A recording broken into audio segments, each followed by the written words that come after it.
Alright, so that's how the game starts. You're presented with just a blank screen. Yeah. And then the basic concept is you're collecting points. And then you exit through a portal. And so there's no text, so we spent a lot of time trying to get that initial experience right. Yeah. Unlock a second level, and then you get introduced to enemies. So if you touch them, you die, but you restart instantly. So you don't have a concept of lives or concept of lives or game over or anything like that. You just death is part of the learning experience. Yeah. It sounded harsh. Way of life. Yeah.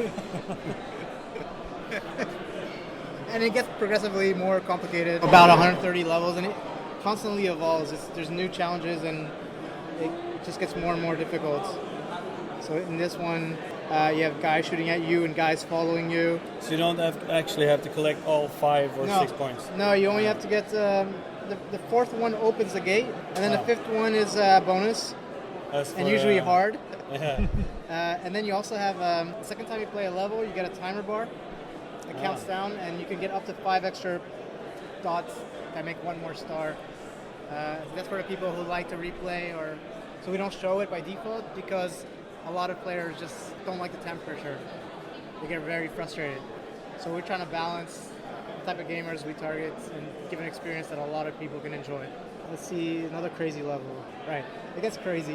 And it's easier to play on the tablets for obvious reasons. Of course. So in a recent update last week, we added like an offset control, so you could play without your finger blocking you. Some people really demanded that. So this game is only for iOS and Android. It was released on iOS in February, and we're releasing for Android next week. We have a Gear VR version in the works. So it basically, where you look is where you move. So how you turn your head. And then That's really cool, yeah. it's interesting because we did it as an experiment because we just want to play around with VR, and people reacted quite positively to it. So we're definitely going to release that once it's done. So like I said, we're a two-man team, so it takes a bit of time to do everything. Yeah, next week we're releasing for Android, but also a demo version.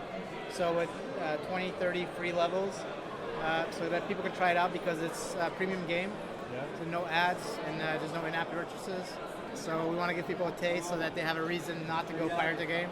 What will the cost be? €3 on launch, $2.99. Nothing. It is nothing, but How many levels 135 right now. right now? Yeah. And it's like So adding more and more. We'll probably do another big pack in the summer of like 20, 30 levels. We have a set of levels that are quite extra hard. We want to add as the nice bonus for people who keep playing. And that'll be free as well. And last week we released an update that was also free with 10 new free levels and that offset control and a bunch of other features. Yeah, it's like a mix of puzzle and action, and it gets crazier. So I like it because you can do it slow. you can do it slow. Then you can like memorize the level and do it. And then try to beat It's yourself. a game attack version. Exactly. And we added leaderboards, so it's not going to work with the Wi-Fi. Achievements as well, with no text.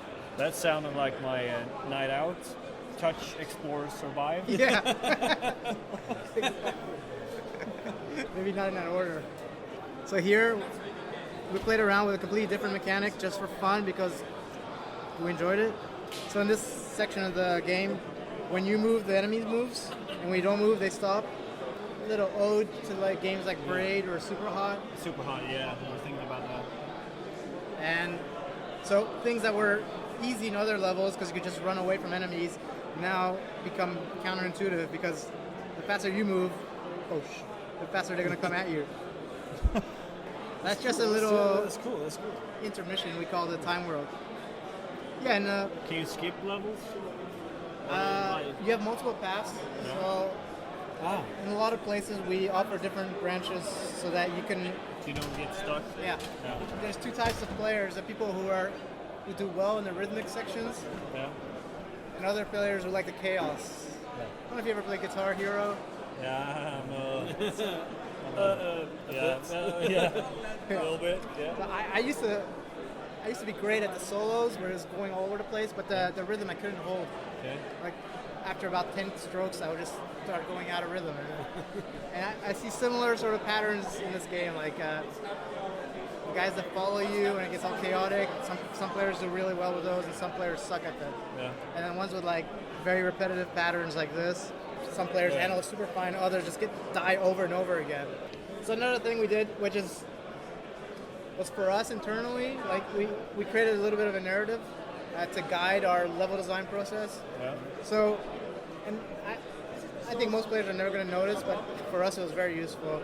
So the idea is, you land here and you're visiting some sort of strange world, and you're actually going through some dude's farm with like farm animals running around, and then you enter like the city walls, and then here's like the fortress, and as you go down into it, you get pushed back by the army, the barracks, and all this stuff into a minefield, and then into an abandoned temple with ghosts and witches, things like that. That's all that. And then here it's like a wasteland, so like a bit Mad Max feeling. Yeah. That's not a good example. You have like different types of turrets that it's like a bit lower tech and just washed out. Then you have that time temple that I showed you, and then you're entering basically these people's village. So there's like cars and. There's children running around. Like these are little kids, and they make like the cutest noise when you startle them, and they still hurt you, and they mostly just run away from you. And the idea is you're actually interfering on these people's lives. You're traversing the world. And maybe they're not the bad guys, and you're the bad guy. And then in the fortress, we just throw everything at the player. Here you go. I mean, the fact that we release a game in a polished state. We could have released it a year ago, but it would have been an average game. Yeah. The concept is very basic, you just control your thing, but we took care to investigate this gameplay mechanic as deeply as possible, and to create a very polished experience for the players. So it's a game that I'm proud to have made. Yeah. I'm just happy with how it's been received, so it's been cool. Apple's been willing to feature us, and we got a nice write-up in Spiegel Online, a German paper. Still not enough to pay the bills.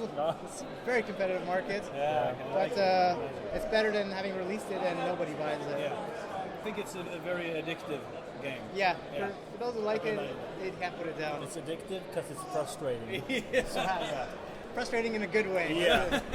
Might want to add that? Of course. Yeah. All right. I want to take a picture of you. Great. Yeah. Sure.